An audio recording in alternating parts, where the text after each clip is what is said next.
I'm going to put you on the spot a second. Would you mind sharing one of your songs with us?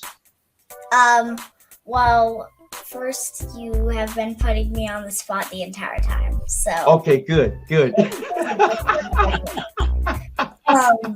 But yeah, I think if I can remember. If you could have a celebrity as your best friend, who would it be? Oh, you guys. Oh, wow. Oh, my gosh. I didn't know we were celebrities. I didn't know I was either, but hey, now we are now, buddy.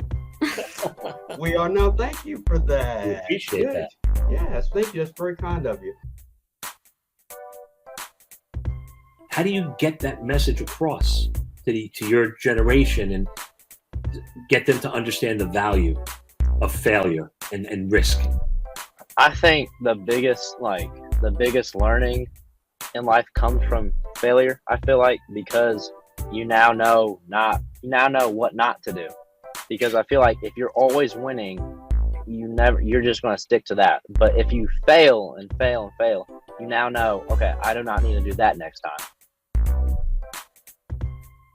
Talk about the anxiety a little bit, like being, what it did to you, like when you heard this or you saw that or something took place. Yes, this is how I felt and this is what I did, and now here I am.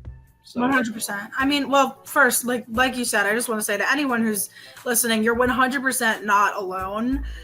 I would say, and this is not a statistic that I've looked up, so don't quote me, but well over 75% of bullying, I would say, takes place online nowadays. That's people's platform to do it, because think of the courage that it takes to say something to someone's face.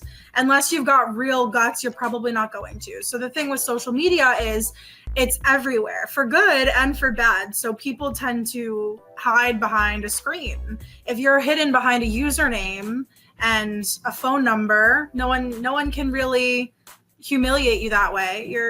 I won't say you're protected, but you know what I mean. People think that they're safer to bully online. So, and what you said with the post, it really does resonate with me, because there's a lot of times, as I said, you can't prove it's about you, but it's about you because there was something that came up and you just have a feeling, things like that. And something like that happened in my friend group about a year ago too, where someone was making posts about various friends of my group, and it got so bad that we almost had to take it to the school. So it does happen everywhere.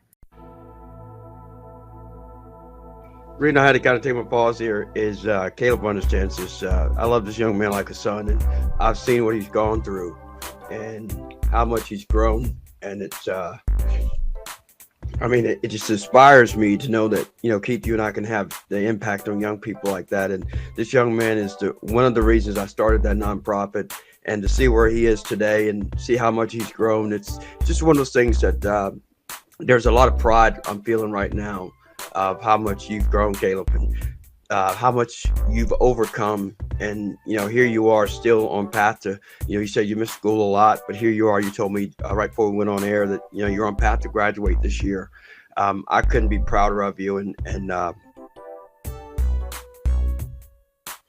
well, Keith, actually, you were the first name that came up when we started to do this. He goes, oh, yeah, there was somebody, and your first name that came up. So you definitely made an impact on him, and most definitely with me as well. Oh, thank you so much. And it was so nice to meet you today, Antoine. You're so cool. He told me about you, but I was like, oh my God, this is a really cool guy. Oh, well, I appreciate that. Do you remember Fonzie? I know of him. I think that was before my time. Oh, it was well before your time. Trust me, well before. Well, when you said I was cool. Yeah, Happy Days. Yeah. Okay, Happy Days. See, I knew. When you said I was cool, I'm like, hey, like Fonzie. Oh, yeah. Definitely more like Potsy. See, I don't get that joke, but Mom's laughing. Mom's laughing over here. Yeah. Hey, Keith's laughing now, but he won't when I turn this camera off.